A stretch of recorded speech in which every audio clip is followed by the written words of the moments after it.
6 बजे आपकी सुबह नींद खुली, उठिए मत, एक बैग जबरदस्ती मत करिए, रुके रहिए, बिस्तर पर रुके रहिए, आंख बंद रखिए, कोई बगावत मत करिए। आपका मन तुरंत 2 भागों में बढ़ जाएगा। एक कहेगा कुछ नहीं होता यार, 2 घंटे सो ले यार, कुछ नहीं होता सुबह उठने से। 2-4 एग्जांपल भी गिला देगा कि चर्चिल हमेशा 11 बजे सो के उठता था, ब्रिटेन का प्रधानमंत्री था। मन की सबसे बड़ी ताकत क्या है कि जो वो करवाना चाहता है उसके पक्ष में एविडेंस देना शुरू कर देता। रुके रहिए आप बिस्तर, एकदम रुके रहिए। और जो भी आपका नाम है, जैसे अवध आपका नाम है, जगाइए। बड़ा अजीब सा लगेगा पहले 15 दिन, बहुत अजीब सा लगेगा। खुद को जगाइए, खुद मुस्कुरा रहे हो, उस मुस्कुराहट की कोई कीमत नहीं। कुछ चीजें कीमती होती हैं विशेष परिस्थिति में। तुम हार गए और मुस्कुरा रहे हो, बहुत कीमती मुस्कुराहट है वो। जो ऑड सिचुएशन में, ऑड विपरीत परिस्थिति में जो आदमी मुस्कुरा रहा, बस वही महान है।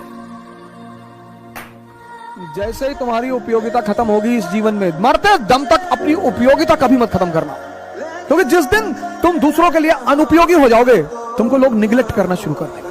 कोई भी हो, कोई अपवाद हो सकता है, अपवाद। अब कोई डॉक्टर मनमोहन सिंह को ढूंढ रहा है? नहीं। ये ब्यूरोक्रेट, रिटायरमेंट के बाद बहुत दिक्कत होती बहुतों को, क्योंकि सुबह से लेकर शाम तक जी सर, गुड मॉर्निंग सर, साहब, और रिटायर हो गया तो सब्जी वाला चिल्ला दिया कि 2 नींबू काहे उठा रहे हो, रखो, 10 रुपए का नींबू है। इनको लगता है डीएम थे तो तुम्हारी औकात नहीं थी। मेरे मित्र हैं, उनके भाई से मैं अभी इलाहाबाद में मिला, वो 36 साल के युवा प्रतिस्पर्धी हैं, 36 साल में तैयारी कर रहे हैं, यूपीपीसीएस का एग्जाम दे रहे हैं।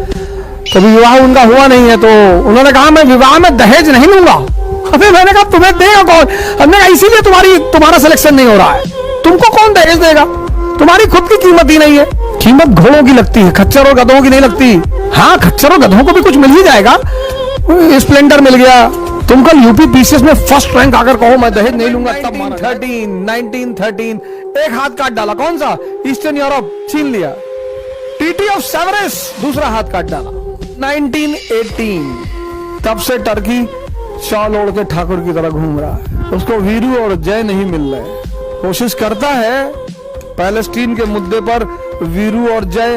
एक ने वीरू बनने की कोशिश की थी पाकिस्तान ने, भाई साहब जो मार मारा था ना इजराइल की फोर्सेस ने, बताऊंगा आपको। पायजामा खींच लिया, नारा खींच लिया, दाढ़ी खींच, मारा पटक पटक। इनकी हिम्मत नहीं सर, इनकी हिम्मत नहीं है कि इजराइल पर हमला कर दें। सर अगर ये कर देना, और चीज कौन? पैसा, खूब कमाओ पैसा, टारगेट बनाओ 2 लाख करोड़, 3 लाख करोड़, नीचे बनाओ ही मत। और ये ड्रामेबाजी मत सुनो लोगों की। हिंदुस्तान में लोग बहुत ड्रामा डायलॉग मारते हैं। पैसा क्या है भाई साहब? हाथ की मैल है, दिखा निकाल के दिखा। खूब पैसा कमाओ, खूब गोल बनाओ पैसा कमाने का। ये लोगों की डायलॉग बाजी में मत जाओ। Peak of materialism is the beginning of spiritualism. अपना हवाई जहाज खरीद लो, कंट्री खरीद लो, आइलैंड खरीद लो, 1 लाख करोड़ का टारगेट बनाओगे तो वो सब सही है। एक मारवाड़ी जो है वो एक शराब की दुकान पे गया, उसने शराब के दुकानदार से कहा कि देखो अगर मैं अपनी आंख को अपनी दांत से काट लूं तो मुझको 1 बोतल शराब दोगे? दुकानदार ने कहा कि आंख को दांत से काटोगे? उसने कहा हाँ। हाथ से काट के दिखाओ, देंगे। उसने 1 बोतल निकाल के रख दिया। उसकी आंख नकली थी एक, उसने निकाली और दांत से काट के दोबारा लगा ली। दुकानदार तो चकरा गया कि यार ये तो धोखा देगा हमको। उसने कहा अच्छा। तो मारवाड़ी ने कहा कि देखो अगर मैं अपनी दूसरी आंख भी दांत से काट दूं तो? दुकानदार ने कहा बेटा तू दूसरी तो काट ही नहीं सकता। उसने सोचा कि यार ये आता तो है देखते हुए, अगर दूसरी आंख भी इसकी नकली होती तो ये चलता कैसे? ये कभी टकराया ही नहीं, कभी गिरा ही नहीं। तो उसने कहा अब तो कंफर्म है कि अब ये हार जाएगा। उसने कहा तू दूसरी काट के दिखा, मैं तुझे 2 बोतल दूंगा। मारवाड़ी ने कहा सोच ले। उसने कहा मैं बोतल लाऊंगा तो 2 बोतल दूंगा।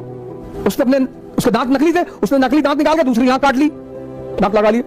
ऐसा नहीं है कि तुम जो देखते हो हमेशा वो सही है, तुम जो सोचते हो हमेशा वो सही है। तुमको ऑस्ट्रेलिया में आईएएस बना दिया जाए, तुम नहीं जाना चाहोगे? कौन जानता है तुमको ऑस्ट्रेलिया में हो गए आईएएस। इसलिए जब तुम आईएएस बनते हो, मंत्री बनते हो, नेता बनते हो, अपने घर की तरफ भागते हो। जितने लोग बंबई में कमाते, दुबई में कमाते, कमा वहां रहे हैं, मकान बनवाते हैं गांव में 2 बीघे में। हाँ बड़ा मकान, बड़ी बड़ी दीवारें और करीब 1 बीघे में मकान और ट्रैक्टर खड़ा हुआ है। क्यों? क्योंकि वो जो पट्टीदार हैं आपके, वो डेली उस मकान से गुजरेंगे और डेली मरेंगे। उसका मजा है सर।